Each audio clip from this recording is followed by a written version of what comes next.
जी महाराज हर जीव को यही हिदायत देते हैं कि गुरु को अगर माना है, गुरु को अंतर में धारा है, सच्चे मन से अगर गुरु को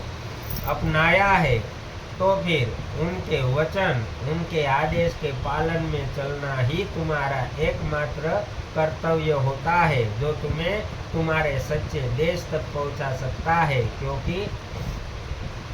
उसकी मौज में जो अपनी मौज मिला लेता है, वही विश्वास अपने अंदर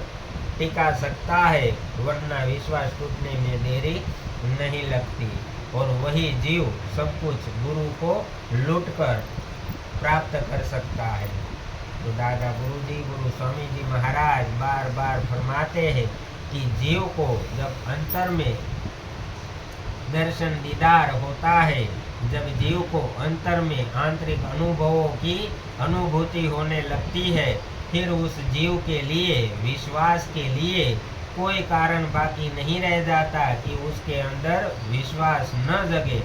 पूर्ण विश्वास उसके अंदर होना चाहिए और गुरु के वचनों को पकड़कर अपना आगे का मार्ग देखना चाहिए। तो दादा गुरुजी, गुरु स्वामी जी महाराज ने जो अभी प्रार्थना गवाई है, वह प्रार्थना इसीलिए गवाई है कि गुरुमुखी जीव क्या होता है, गुरुमुखी जीव के अंदर गुण कैसे होते हैं, जो जीव को पूर्ण बनाता है, जीव को अपने धाम ले जाने के लायक बना देता है। कि सारी रचना में रहते हुए जो अपनी रचना को जला देता है, संसार में रहते हुए मन से जो संसार को निकाल फेंकता है, वह जीव सच्चा होता है, गुरुमुखी होता है, जो गुरु का प्यारा होता है, जो करोड़ों में एकाध बिरला होता है, वह गुरुमुखी जीव होता है कि जिसकी पूजा अर्चना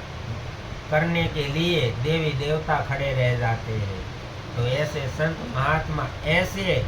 पर पूर्ण धनी आत्मा कहलाती है, जो उस परमात्मा उसके इंतजार में बैठता है, उसके आने का इंतजार करता है कि ऐसे जीव कब आएंगे वापस अपने धाम, मुझसे, मेरे पास मुझसे मिलने के लिए। तो यह तड़प उस परमात्मा में होनी चाहिए। ऐसा जीव बनकर दिखला दो, क्योंकि इस कलयुग में अगर तुम चाहो तो ऐसा जीव बनकर, ऐसी पूर्ण धनी आत्मा बनकर तुम अपने मालिक को, सच्चे मालिक, सच्चे बादशाह, जो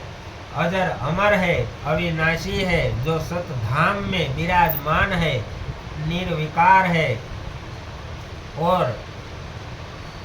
निरंतर अपने आप में अपने आप को संभाल कर इतनी बड़ी रचना को जिसने खड़ी कर दी और जीवात्माओं को वापस घर ले जाने की राह जिसने बना ली, उस परम पिता परमात्मा को पाना ही जीव का एकमात्र लक्ष्य होता है। और उसे जो प्राप्त करता है, वही अपने जन्म मरण के चक्र से पूर्ण रूप से आजाद होता है। क्योंकि यह रचना छोटी नहीं